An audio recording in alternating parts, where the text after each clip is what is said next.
பேசுகிறோம். கற்றுக்கணும் உண்டாவதாக நம்ம பார்ட் 3 பார்க்க போகிறோம். தீமையை சரி கட்டாதுன்னு ஆண்ட சொல்கிறாங்க இல்லையா, அதுவும் ஒன்று தான். தீமைக்கு தீமை செய்கிறதும் ஒன்று தான். நம்ம தீமையான காரியங்களை நினைக்கவே கூடாது, செய்யவும் கூடாது. அதுதான் ஆண்டவர் நம்ம சொல்கிறாரு. 3வது பாட்டில் பார்ப்போம். ரோமர் 2ஆம் அதிகாரத்தில் பார்த்திங்கன்னா சின்ன சின்ன காரியங்கள் தான். மற்றவர்களை குற்றவாளியாக தீர்க்கலை நீ யாரானாலும் சரி, போக்கு சொல்ல உனக்கே இடமில்லை. நீ குற்றவாளியாக குற்றமாக தீர்க்கிறதே எவைகளோ அவைகளே உனக்கு நீயே செய்கிற முடியாது. நீ மற்றவர்களை குற்றம் சொல்கிற தீர்ப்பினாலே உன்னாத்தானே குற்றவாளியாக தீர்க்கிற. நம்ம எப்போவுமே பாருங்கள், மற்றவர்களை குற்றம் சொல்கிறாங்க, மற்றவர்களை குற்றவாளி தீர்க்கணும்ல, நீ செய்ய தப்பு, நீ இப்படி செஞ்சுருக்கக்கூடாது, நீ செய்து ரொம்ப ரொம்ப தப்பு. நம்ம குற்றங்களை நம்ம நியாயம் தீர்க்கணும் இல்லையா அவங்களுக்கு. அதே குற்றம் நமக்கு வந்துடும். நம்மளை அறியாமலே நமக்குள்ளார அது என்ன செய்ய அந்த குற்றம் நமக்கு வரும். அது மட்டும் இல்லை, நம்மளை நியாயம் தீர்க்க மாதிரி அந்த குற்றம் செஞ்சிடும். அதுதான் அங்கே இருக்கிற பியூட்டி. அதுதான். அதனால் நம்ம என்ன செய்யணும், மற்றவங்கள எந்த விதத்துலையும் குற்றம் சொல்லவே கூடாது. குற்றவாளியை தீர்க்கிறதுக்கு நீ யார் ஆண்டவர் கேட்குறாரு. அவருக்கு தான் அந்த அதிகாரம் உண்டு, நமக்கு அந்த அதிகாரம் கிடையாது. அது மட்டும் இல்லை தேவ தயவு நீ குணப்படும்படி உன்னை ஏவுகிறது என்று அறியாமல் அவருடைய தயவு பொறுமை நீதி சாந்தங்கள் சொல்லிட்டு அசட்டை பண்ணுகிறோம்னு சொல்கிறாங்க.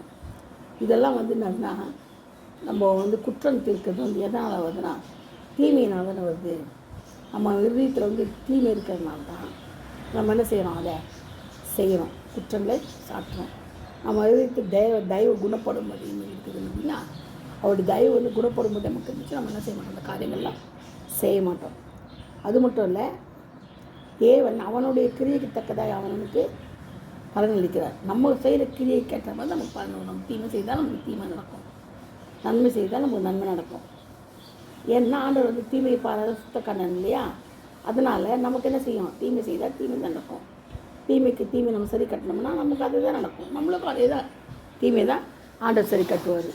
மற்றவங்க சரி கட்டுவாங்க, நம்மளை நீதி அளிப்பாங்க சரியா. அதனால் நான் சோர்ந்து போகாமல் நற்கரிகளை செய்து மகிமையும் கனத்தையும் அழியாமையும் தேடுவர்களுக்கு நித்திய ஜீவனை அளிப்பார். சோர்ந்து போகாமல் நற்கரிய மகிமையும் கனத்தையும் அழியாமை தேடுவர்களுக்கு நல்ல நித்திய ஜீவனை தருவாராம். அப்போ பாருங்கள், சோர்ந்து போகாமல் நற்கரியை செய்யும். நற்கரியன்னு எல்லாம் நல்ல காரியங்கள். நம்ம சோர்ந்து போகக்கூடாது. ஒருத்தருக்கு நன்மை செய்யணும்னா நம்ம என்ன செய்வது, சோர்ந்து போகவே கூடாது. எப்போவுமே நம்ம என்ன செய்யணும், சுறுசுறுப்பாக மட்டும் இல்லை, நம்மளுடைய இறுதி எப்போவுமே சுறுசுறுப்பாக இருக்கணும். என்னத்துக்கு சுறுசுறுப்பாக இருக்கணும், தூங்கி எழுந்திருக்கிறதுக்காக இல்லை, மற்றவர்களுக்கு நன்மை செய்யறதில்லை. நம்ம என்ன செய்யணும், சுறுசுறுப்பாக இருக்கணும், நன்மையே செய்யணும். அவங்க நமக்கு தீமை செய்தால் நமக்கு கவலை கிடையாது, அதை பற்றி நினைக்கக்கூடாது. அவங்க தீமை செய்தால் நான் செய்யட்டும், ஆண்டவர் அவளுக்கு பதில் செய்வார். நம்ம என்ன செய்யணும், பதிலுக்கு நன்மை தான் செய்யணும். நீதி பெறருக்கு நம்ம நீதி தான் செய்யணும் இல்லையா. நம்ம நீதி அளிக்கக்கூடாது. நம்ம தான் நம்ம நீதிமான், நம்ம நீதி தான் செய்வோம், நமக்கு தான் எல்லாம் தெரியும், நம்ம நீதி அளிக்கக்கூடாது. நமக்கு ஒன்றுமே தெரியாது. தெய்வம் தான் நமக்கு எல்லாம் கற்றுக் கொடுக்குறவர், இந்த பாதையெல்லாம் நெய்யாய் பொழிகிறவர், நம்மளை கைப்பிடித்து கரம்பற்றி நடத்துகிறவர், உண்மையில் என் கண்ணை வைத்து உனக்கு ஆலோசனை சொல்லுவேன்றார். எல்லாமே அவர் தான் நம்மளுக்கு. நம்ம அவரை மிஞ்சி ஒன்றும் பண்ண முடியாது.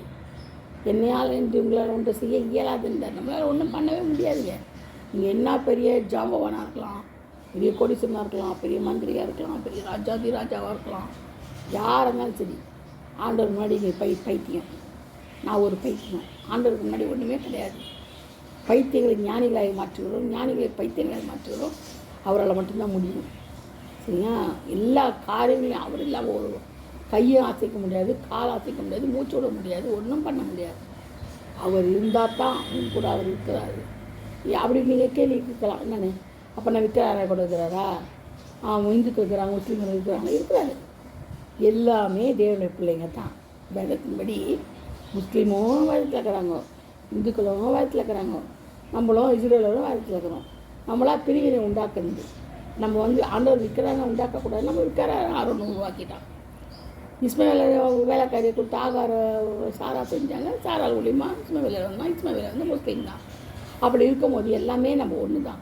அப்போ எல்லாருக்கும் தேவன் பொது, எல்லாரும் அவருடைய பிள்ளைகள். அப்படி இருக்கும்போது அவர் யாரை குற்றம் இருக்க முடியும். ஆனால் அவருடைய கற்பனைகளை கை கொண்டு அவரை சார்ந்து அவருக்கு பிரியமாக நடக்கிறவங்க மட்டும்தான் யார் அவருடைய பிள்ளைங்க. அவங்களுக்கு மட்டும்தான் புத்திர சுவிகாரத்தின் ஆவியை கொடுக்குறாரு. அவங்க மட்டும்தான் தீமை செய்யக்கூடாதுன்னு நினைக்கிறாரு. தீமைக்கு தீமையை சரி கட்டாதேன்னு சொல்கிறாரு. அவங்களுக்கு மட்டும்தான் சொல்லுவார், அவங்களுக்கு மட்டும்தான். ஏன்னா அவருடைய சொந்த பிள்ளைகளுக்கு மட்டும்தான் அந்த உரிமை உண்டு. சரிங்களா? அவரை யார் ஏற்றுக்கொள்கிறாங்களோ அவங்க தான் யார்? அவருடைய சொந்த பிள்ளைங்க, அவர் தத்தெடுத்துக்கிற பிள்ளைங்க. நம்ம தான் இஸ்ரவேலர். கண்டு விசுவாசிகள் காணாமல் விசுவாசிகள் பாக்கியவான்னு சொல்லப்பட்டது இல்லையா? நம்ம தான் இஸ்ரவேலர், மெய்யான இஸ்ரவேலர். நம்ம தான் புறஜாதியை நம்மளை தான் தெரிந்து கொண்டார் ஆண்டவர். அதனால தான் பவுல் ஏற்படுத்தினார். புறஜாதிகள் மத்தியில் போய் சொல்லிட்டு நம்ம மத்தியில் வர்றதுக்கு தான் பவுல் ஏற்படுத்தினார். தோமா இந்தியாவுக்கு வந்தார். ஏன்னா நம்மளை மீட்டு கொள்றதுக்கு தான் ஆண்டவர் விரும்பினார். நம்ம தான் அவருக்கு ரொம்ப பிரியம். ஏன்னா புறஜாதிகளாகி நம்ம ஒரு இஸ்ரவேலர், தேவனுடைய பிரியமாக நடக்கிறவங்க, தேவனுக்குரிய காரியங்களை செய்கிறவங்க, அவர் கட்டளையை கற்பனையை கை கொள்றவங்க தான் யார்? இஸ்ரவேலர். தாயும் தகப்பனுமாக இருக்கிறோம். நம்ம தான் அவருக்கு உற்றார் உறவினர், இளைஞன பந்துக்கள் எல்லாம் நம்ம தான். அப்போ நம்ம என்ன செய்யக்கூடாது? தீமைக்கு தீமை சரி கட்டக்கூடாது. எங்கே சுற்றி நீங்கள் வந்தீங்கனாலும் அந்த தீமைக்கு தான் வந்து நிற்கணும். ஏன்னா அதுதான் பயங்கரமான பாதகம். நம்ம என்ன செய்யக்கூடாது? சோர்ந்து போகாமல் நற்கிரியை செய்யணும். இல்லைன்னா அது தீமையை தான் கொண்டு போக முடியும். அப்போ தீமை தான் கடைசியில் வரும். அது மட்டும் இல்லை, தேவனத்தில் பட்சப்பாதம் இல்லைன்னு சொல்லப்பட்டிருக்குது. ரோமர் 2:11 தேவனத்தில் என்ன இல்லையா? பட்சப்பாதமே கிடையாதான். எல்லோரும் ஒன்று, அவர் பார்வைக்கு எல்லோரும் ஒன்று தான். அவங்க தான்லாம் கிடையாது, எல்லோரும் ஒன்று தான். அது மட்டும் இல்லை, பாருங்கள், விபச்சாரம் செய்யக்கூடாதுன்னு சொல்கிறாரு. நீ விபச்சாரம் செய்யலாமா? விக்கிரங்களை அருவருக்கிற நீ கோயில் கொள்ளையிடலாமா? விக்கிரங்களை அது நம்ம கோயிலில் என்ன செய்யணும்? கொள்ளையிடணும் சொல்கிறார். பொதுவாக சொல்கிறார். எப்படின்னா, நம்ம என்ன செய்கிறோம்? பணமாக ஆசை, நம்மளுக்கு பணத்தை வந்து திருடுறோம், காணிக்க வாங்குகிறோம்.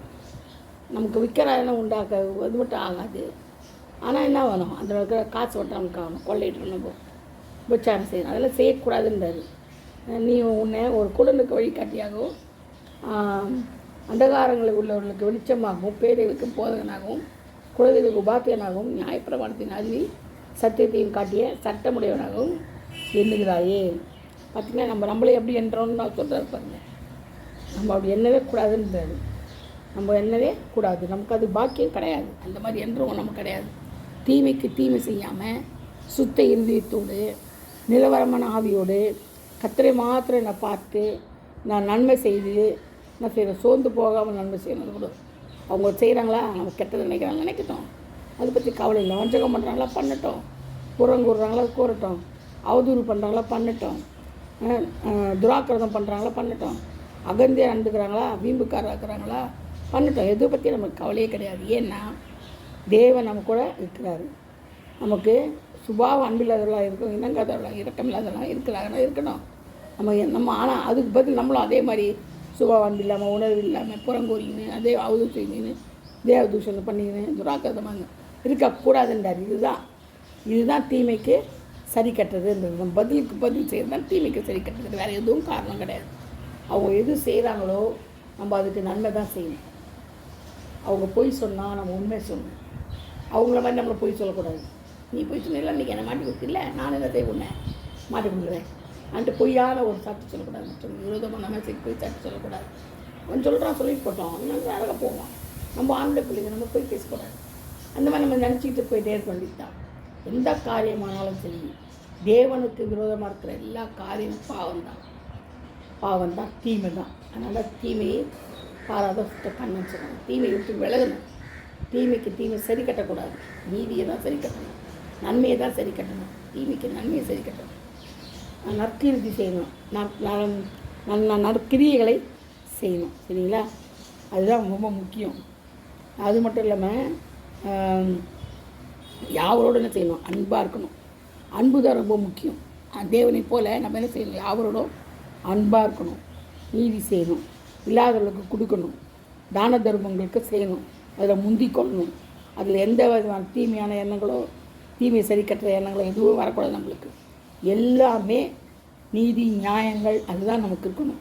அப்போ தான் தேவன் அவனுடைய கிரியைக்கு தக்கதை அவனோட கழிக்கும் பலன் அளிக்கிறார். அவனோட கிரியைக்கு ஏற்ற மாதிரி பலன் வருதுன்னு சொன்னார். இப்போ வெளிப்பட்டத்துலேயும் சொல்லப்பட்டிருக்குது, அவனுக்கு கிரியைக்கு தக்க பலன் என்ன நான் வரும்போது கொண்டு வருவேன். இதில் என்ன சொல்கிற? தேவன் அவனுடைய கிரியைக்கு தக்கதாய் அவனுக்கு பலன் அளிக்கிறார். பாருங்கள், நம்ம எவ்வளோ ஆண்டோட பிள்ளையை நம்ம ஜீவிக்கணும், கர்த்தருக்கு உண்மையாக ஜீவிக்கணும். கர்த்தர் தாமே இந்த வார்த்தையில் பாதுகாப்பாக நம்ம இனியாவது தீமையை சரி கட்டாத நன்மையே நாடி நன்மையே செய்து கொண்டு ஓடுவோம்.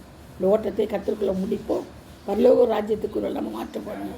கர்த்தர் தாமே ஆசீர்வதிப்பாராக. ஆமென்.